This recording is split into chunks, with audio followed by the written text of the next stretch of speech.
Did you know that jumping rope for just 10 minutes can strengthen the same muscles that protect your knees from injury? Let's discover how this simple exercise could be your secret weapon for recovery. When you jump rope, you're not just burning calories, you're activating crucial stabilizer muscles around your knee joints.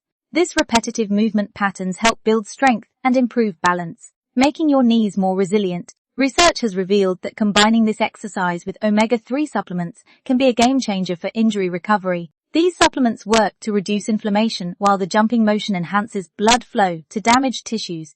The key is starting small, 2 10-minute sessions per week, focusing on proper form rather than speed. Keep your jumps low and controlled, landing softly on the balls of your feet. Remember to consult your healthcare provider about the right omega-3 dosage for your needs. Want to know the best jump rope technique for knee health? Drop a comment below.